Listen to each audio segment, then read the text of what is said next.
Okey, hai. Assalamualaikum warahmatullahi wabarakatuh dan selamat petang. Okey. So sebab kalau kita baru nak start untuk bertemu ataupun bercakap ataupun berbicara, kita kena cakap selamat petang lah. Kalau kita cakap selamat malam, nanti kan kau nak tidur. Okey. So siapa bersama dengan saya malam ni?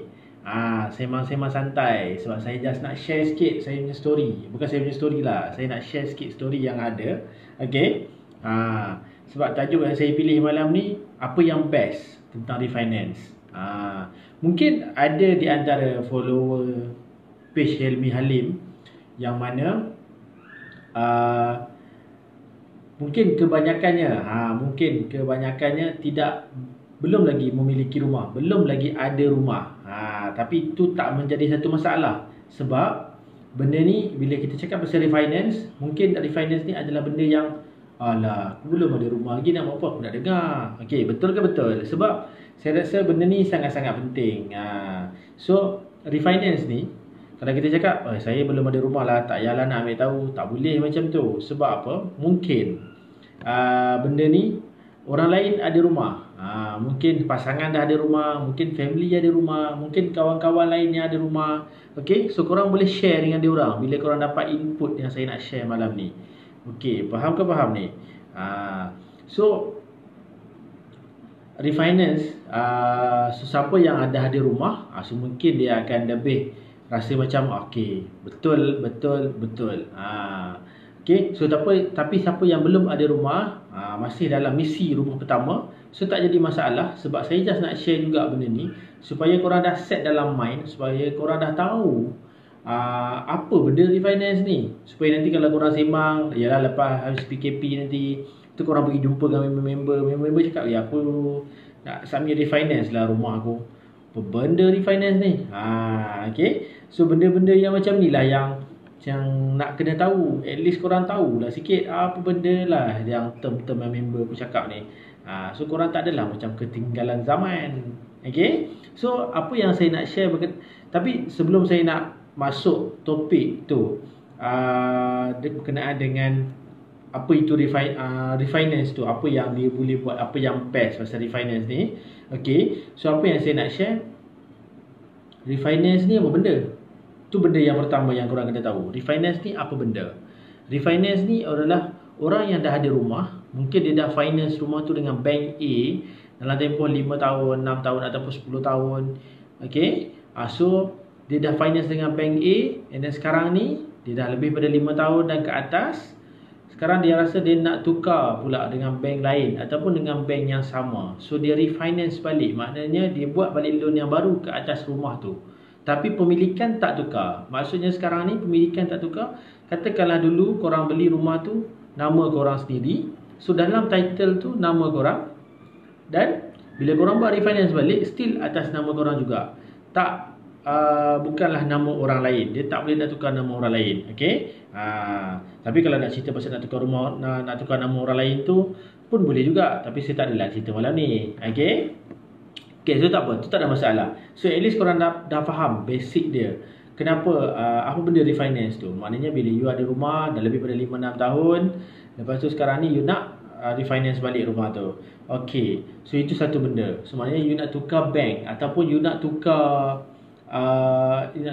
daripada, kebanyakan yang saya jumpa dia nak tukar daripada konvensional ke Islamic. So ini benda yang sangat-sangat penting.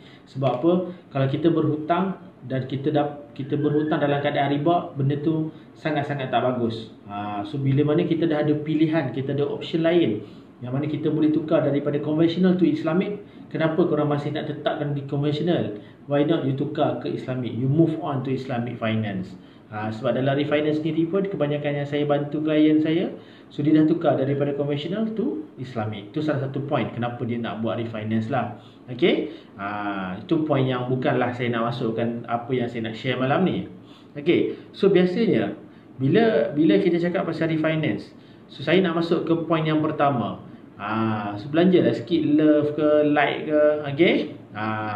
So saya nak masuk point yang pertama malam ni. Bila you are refinance rumah, so apa yang you akan dapat? Yang pertama sekali, pasti you akan dapat extra cash. Hai, mana nak dapat? Macam mana nak dapat extra cash tu? Okay, so extra cash ni sebenarnya Mana nak datang extra cash ni?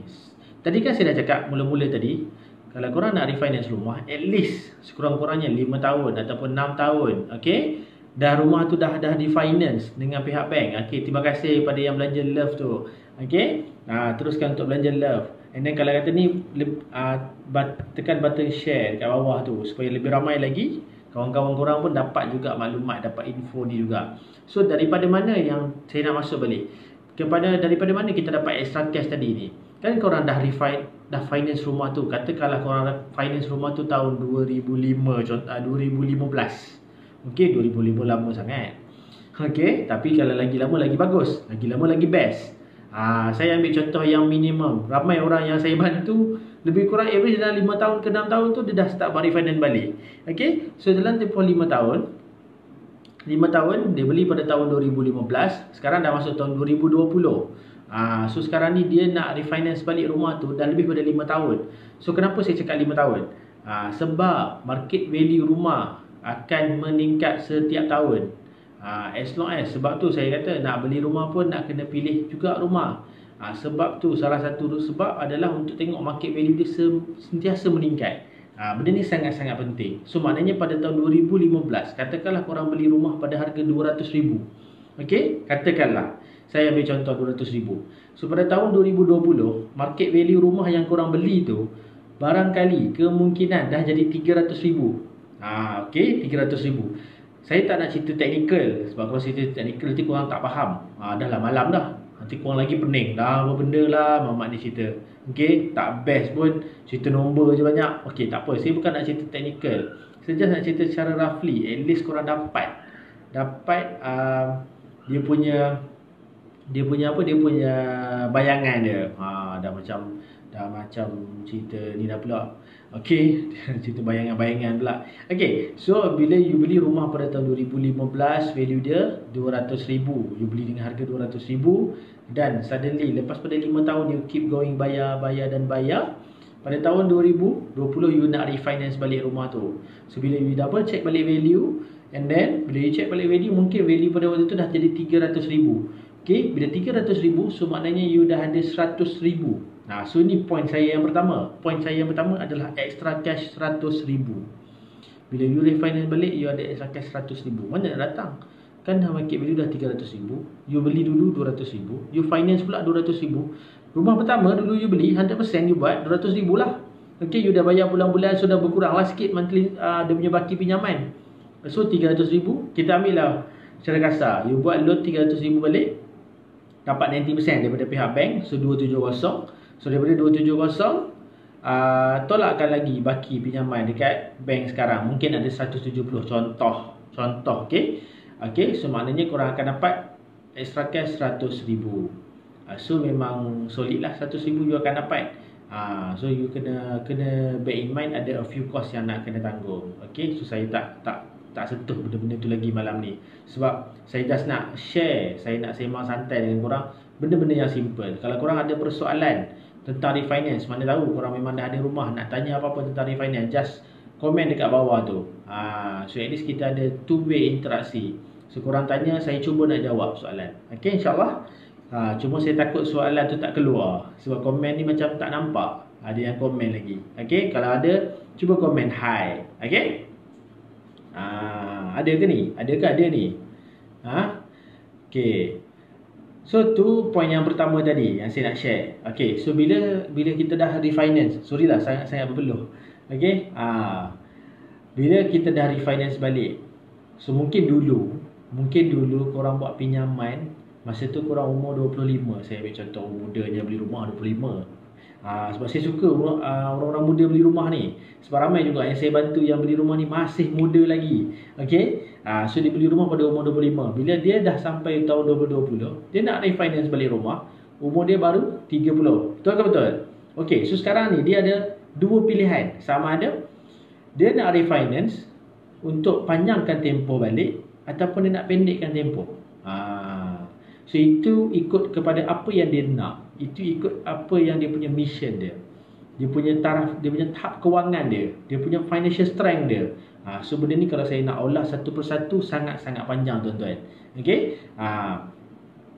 Kalau saya kongsikan benda tu, financial strength dia, apa yang dia patut buat dan sebagainya, ini saya rasa lebih kepada one to one punya sesi, yang mana saya boleh offer untuk one to one punya sesi. Ada juga yang saya dah buat sesi one to one dengan customer saya. Saya beritahu kat dia, okay, you akan dapat banyak ni, banyak ni, banyak ni. So bila you pendekkan tempoh, you akan jadi macam ni. Kalau you panjangkan tempoh, dia jadi macam ni. So you punya monthly installment jadi macam ni. So apa yang akan berlaku pada you all punya financial punya tahap. So itu benda yang very banyak sangat kiraan lah. Okay, so maknanya bila point yang kedua yang saya nak cakapkan ni, katakanlah you dah bayar 5 tahun, dulu you buat tempoh pinjaman 35 tahun, you dah bayar 5 tahun, bila sampai tahun 2020, you refinance balik dengan tempoh 35 tahun lagi. So maknanya you panjangkan tempoh lagi. Cuma you ambil juga point nombor 1 tadi, you dapat extra cash. So maknanya monthly installment you dah ada perubahan.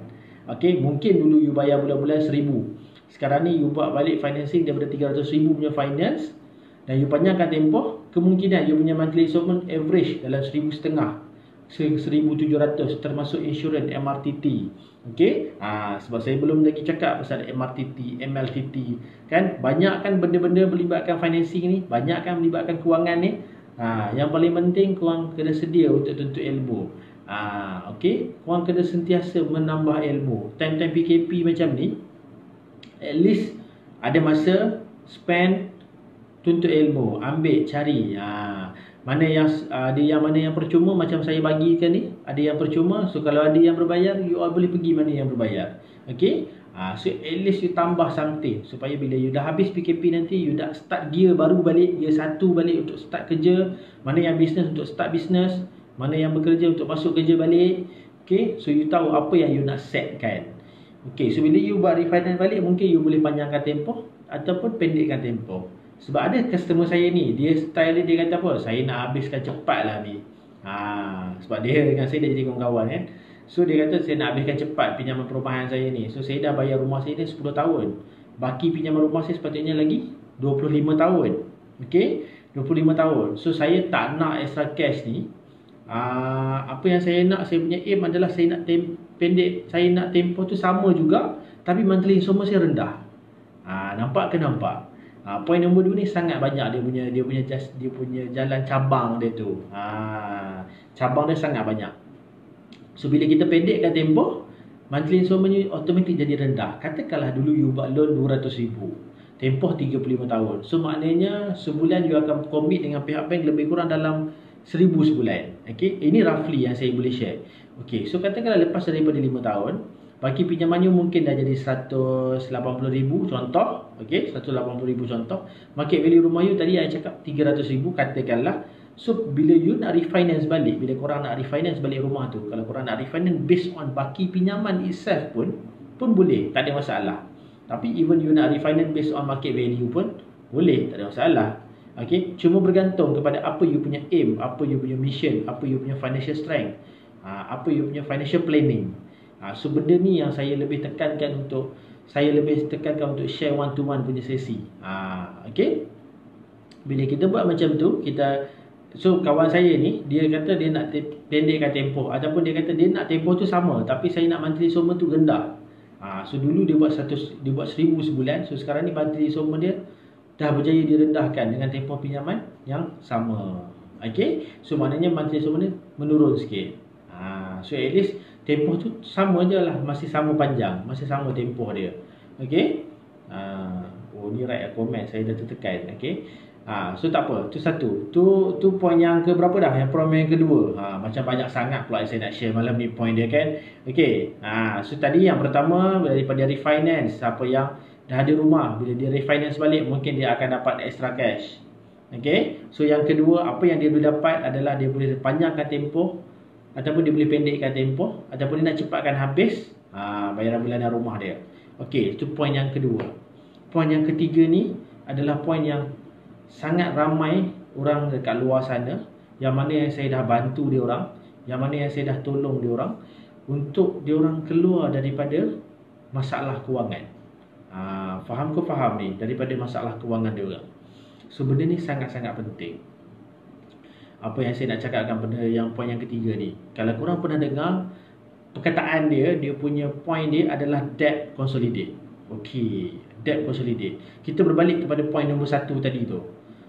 Bersangkut dengan poin nombor 3. So maknanya sekarang ni bila you dah refinance balik based on 300,000, you ada extra cash lebih kurang dalam 100,000. Nak buat apa 100,000 tu? Renovate rumah, joli, pergi Europe sebulan, 2 bulan. Okey? So apa yang saya bantu ramai orang, yang saya bantu klien saya ni, apa yang saya buat dengan dia orang adalah debt consolidate. Saya sit one to one dengan dia orang.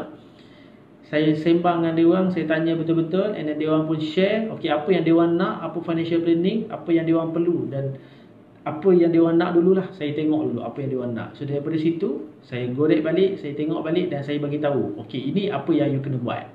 Ini apa yang sepatutnya you buat. So untuk mencapai apa yang you nak. So jangan main-main. Daripada refinance ni pun dah macam-macam korang boleh buat. Okey, so debt consolidate. Debt consolidate ni kenapa? Pada waktu ni lah korang boleh nak settlekan hutang-hutang kad kredit, hutang-hutang jahat ni, hutang kereta, hutang personal loan, hutang ahlong, hutang maklong. Okey, so banyak benda yang korang boleh tutup. At least bila korang dah terbeban dengan satu amount yang sangat-sangat besar, katakanlah you bayar semua komitmen korang setiap bulan lebih kurang dalam 5,000. Because of debt consolidate ni, program yang saya buat dengan customer saya ni, debt consolidate, membuatkan daripada dia punya monthly commitment 5,000 menjadi, saya tak nak jadi 1,000 lah, tak logik lah kan. At least separuh, 2,500.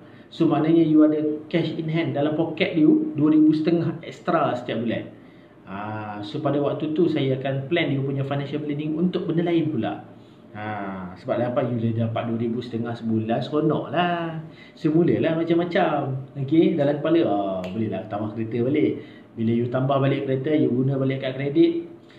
Pernah dengar gali lubang tutup lubang? So itulah yang terjadi sebenarnya. Sebab saya bukan lebih kepada untuk buat gali lubang tutup lubang. Saya lebih kepada untuk plan. Saya lebih kepada untuk bantu klien-klien saya ni, customer saya ni, untuk lebih kepada financial planning dia orang. Apa yang dia orang nak capai. Okay, so faham ke faham ni? So korang dah share ke belum ni saya punya sesi live malam ni? Okay, so dapat ke dapat 3 poin tu.